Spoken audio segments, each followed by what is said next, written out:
की दीवार से जीवाल में हूँ। मनीष जायसवाल इस वक्त मौजूद हूँ सूरजपुर जिले के रामानुज विकास खंड में, और मेरे साथ इस वक्त जो बैठे हुए हैं उनका परिचय मैं बाद में कराता हूँ, लेकिन आपको एक बात बताता हूँ। इतिहास में ऐसे बहुत कम लोग होते हैं जो नाम दर्ज करते हैं। ये नाम शिक्षकों के बीच में, जो एलवी संवर्ग है, इनके बीच में दर्ज हो चुका है।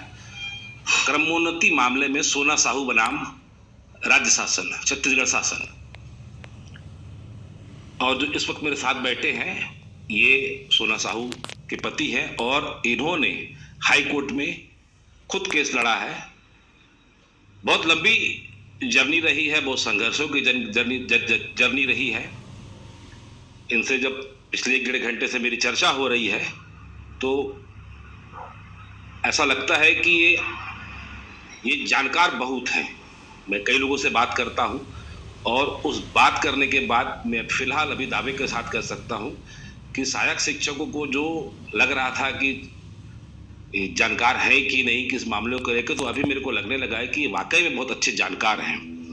सवालों को मैं ज़्यादा और भूमिका को ज़्यादा न खींचते हुए सीधा इनसे बात करता हूँ। सर, आपका नाम बताएंगे?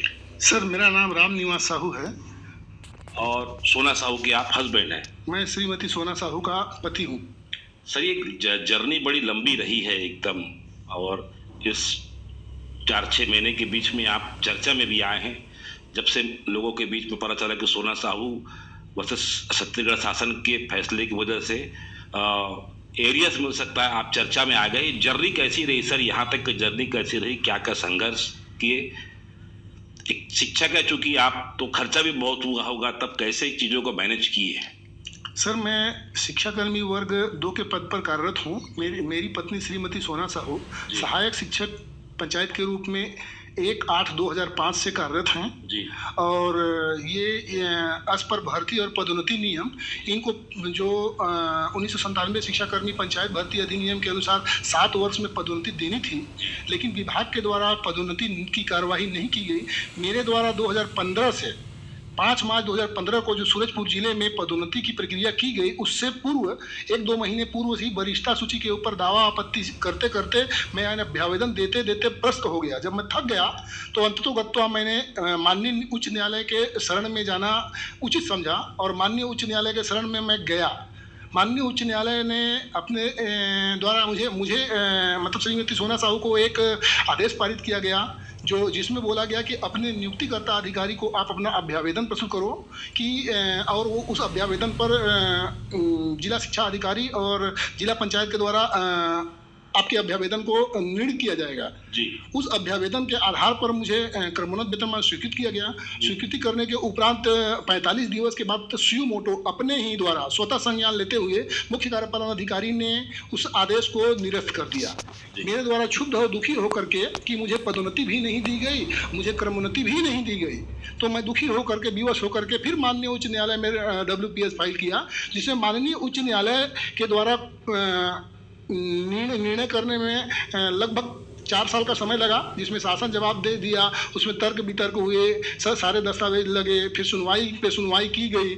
उसके बाद में अंततोगत्वा उसे मई 2023 में उसको डिस्पोज किया गया, और फिर उसमें मेरे प्रकरण को डिसमिस कर दिया गया माननीय उच्च न्यायालय के द्वारा।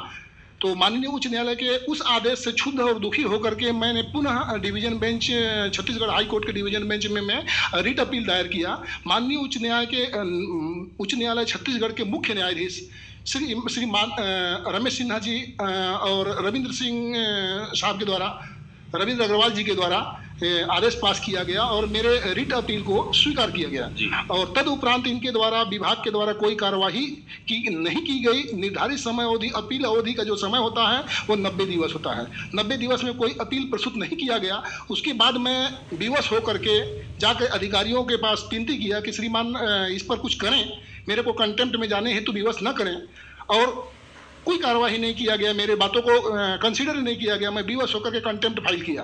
माननीय उच्च न्यायालय में श्रीमान न्यायाधीश, नाम कंफर्म नहीं याद नहीं आ रहा है, उन्होंने माननीय न्यायालय ने एक ऑर्डर पास किया कि आप रिस्पोंडेंट नंबर 5 और 6 को नोटिस जारी करो, और उनको उनको बुलाओ यहाँ, मतलब बुलवाया और नोटिस में जवाब मांगा कि आपने आदेश का पालन क्यों नहीं किया।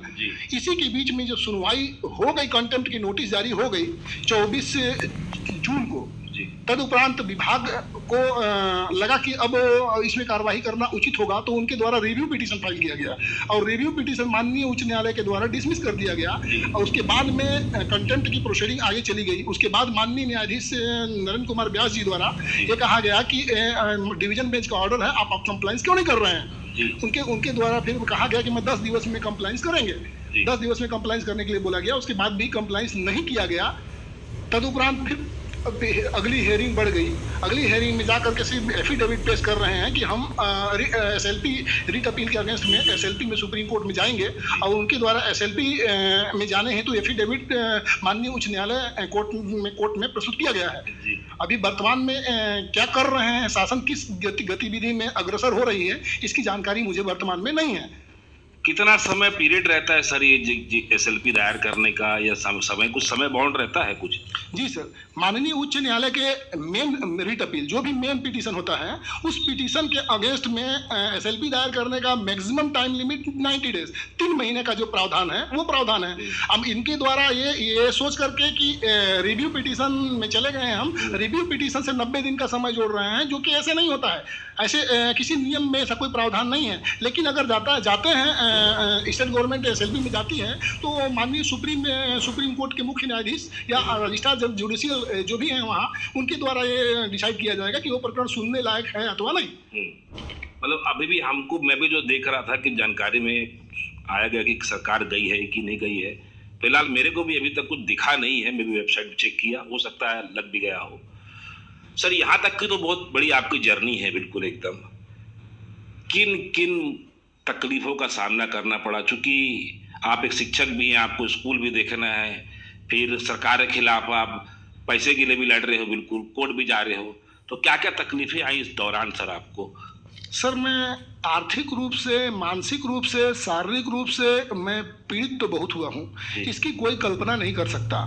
मैं देर रात तक दिन में ड्यूटी करता हूँ ईमानदारी और निष्ठापूर्ण, उसके बाद स्कूल के बाद अपने घर की जिम्मेदारियों को पूर्ण करने के उपरांत देर रात तक अपने लैपटॉप से, अपने कंप्यूटर से कुछ सर्च करता हूँ, कुछ पढ़ता हूँ, कोई डॉक्यूमेंट खोजता हूँ कि मेरे फैक्ट कहाँ कमी बेसी हैं, है ना। उसके आधार पर मैं अपना मेहनत करता हूं सर। अब उसको वो तो दिखाई देगा, जब परिणाम आ गया है तो लोग देख भी रहे हैं, अपने शिक्षक बंधु और राज्य सरकार पूरी, मेरी जनता जिनका मैं सर्वेंट हूं, वो भी देख रही हैं। और उसके बाद अब परिणाम सुप्रीम कोर्ट तक शासन जाते हैं तो विवश होकर के मुझे भी तो नोटिस आएगा तो जवाब तो देने जाना पड़ेगा। हाँ, मतलब कि जैसे सरकार, राज्य सरकार सुप्रीम कोर्ट जाएगी तो उसके बाद एक नोटिस आपको भी आएगा, आपको वहां खड़ा रहना पड़ेगा, आपको भी जवाब देना पड़ेगा वहां, ऐसा ही होता है क्या?